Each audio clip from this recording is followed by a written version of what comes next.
the first priority of God that necessitates for marriage, and which is the reason why Paul called it a great mystery, is that marriage creates an atmosphere for you to be able to become like Christ. And for the man, is self-denial. And then when it comes to the context of the woman, it said submission and cultivation. In verse 23 it said let the woman submit, and in verse 26 it said let the man wash her by washing with water by the word of God. And so when the woman submits, she allows the man to cultivate her. So at the end of the day, the woman who went into marriage is not the woman you meet at the end of marriage. The woman you meet at the end of marriage will bear the image of Christ, because the goal of marriage is for every one of us to become like Christ. That's why I said that he will present her before him a chaste virgin. How can you be married and still be a virgin?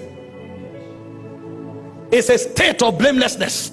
It's a state where you mirror the Christus. And so every time you submit to your husband, it's not because God is punishing you. God is actually using a spiritual technology to chisel you until Christ comes out of you. And the point will now come, your ego will die, your pride will die, your self-centeredness will die. You will become a fragrance and effulgence of the essence of God. And as the man continually learn long suffering and endurance in dealing with this woman, he would think he's helping the woman. After a long time, he will now discover he was helping himself, because before he got married, he was an impatient man. Everybody followed his command. Now he wakes up, he wants to go out. The woman is still in front of the mirror trying to pay. Come out of that room, what are you doing? When the woman comes out, he must smile to go out. He will die. When he corrects the woman refuses to hear. He will die. He will threaten everything. When he's done threatening, he will die. When he ends up cultivating the woman, he will not discover he wasn't cultivating the woman, he was cultivating himself, because the woman was a mirror.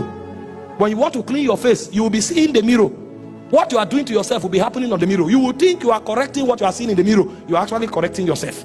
Every time you teach the woman something and she refuses to learn, God is teaching you patience and endurance, because it's a double-edged sword. And when you succeed in perfecting this spiritual ordinance, you will discover that both of you will look like Christ. That's why when you come to a good home, over time, even in the physical, you see that the two people begin to resemble themselves, because they are seeing the same mirror, and the impact of that transformation begins to impact on their physical expression. The first reason why God creates this kind of technology in marriage and creates the institution in the first place is so that two Christ can be born out of it. The church may not be careful to pay attention to your personal needs, because all of us come to the church and act. That's why I told you a woman can kneel down for her pastor but insult the husband. A man can come out and be selfless in church.